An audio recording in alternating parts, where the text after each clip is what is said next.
We'll be coming back to you for more about the situation in Bangkok just a little bit later.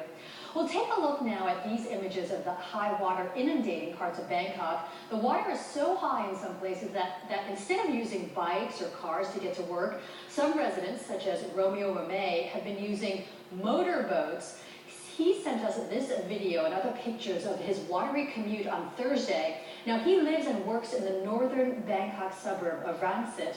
He remained there even as the flooding became worse and worse until he and his family finally evacuated.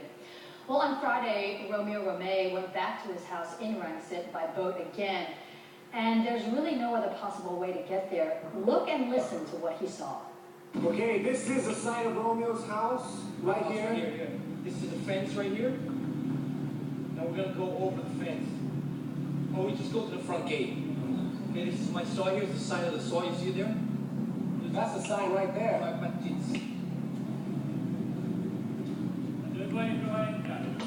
Hold it, slow. Just still in the water.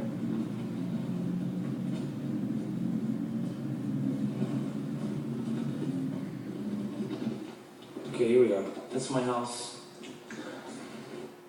So we get on. There's my door.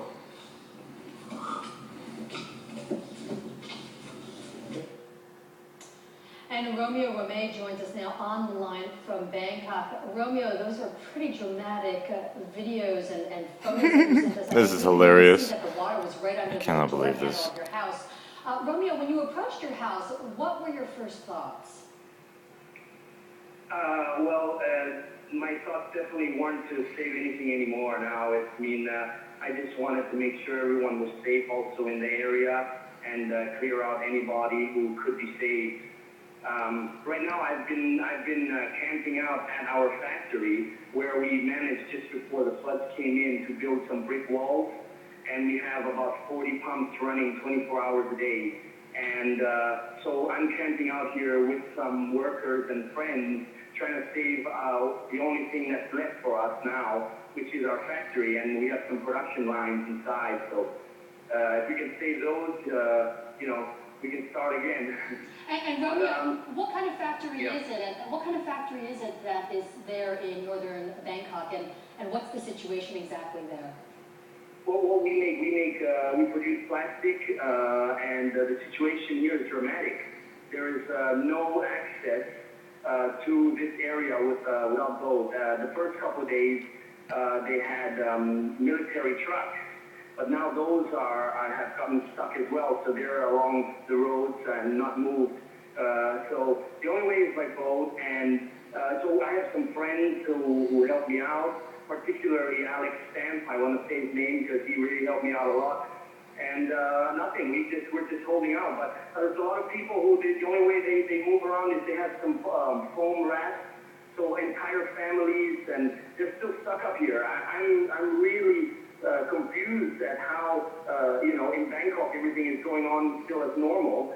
We're just a few kilometers north of Bangkok, and we have 2 meters of water here.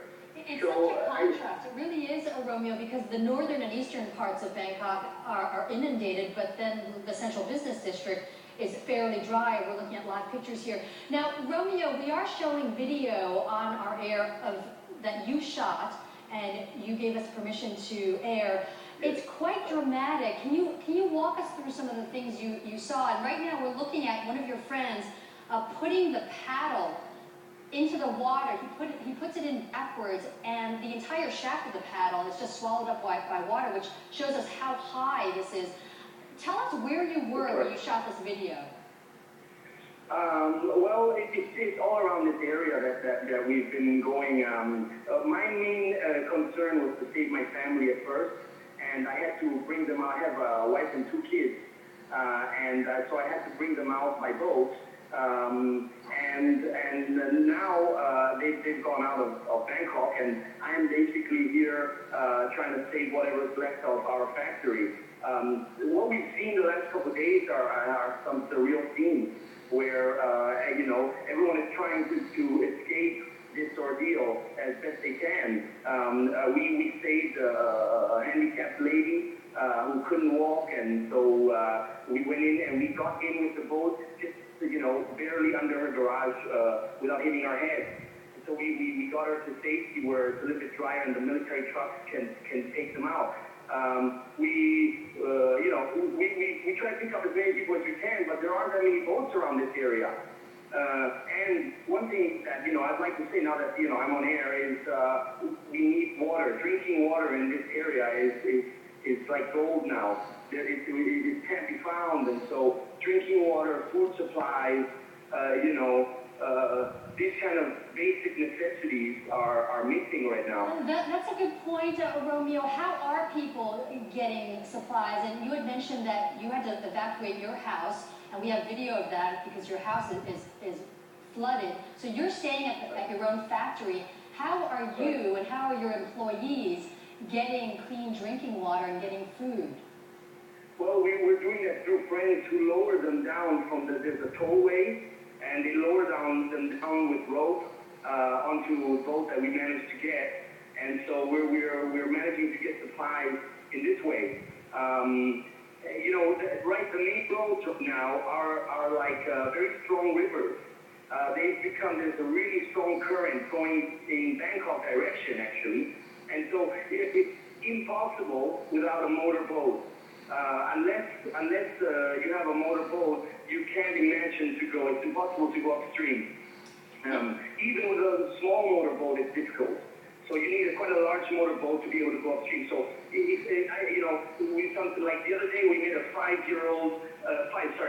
days old baby and his mother on a little paddle boat trying to go upstream. So we tried to we pulled them to the place they wanted to go, but it's just crazy what's going on.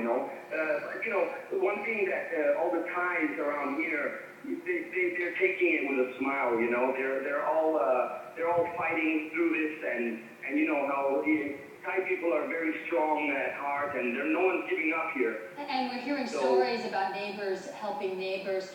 Romeo, I do want to ask you about the 5-day holiday that the government has instituted, and the government did that because it was trying to encourage residents to leave Bangkok. And I realize we're talking about a city of 12 million people, but are you getting a sense of why people have chosen to stay behind when the government is telling them to leave Bangkok? Honestly, I've been in this situation for 8 days now. 8 days. So I'm not really sure about what's going on with what the government has done. I have no access to television or anything like that.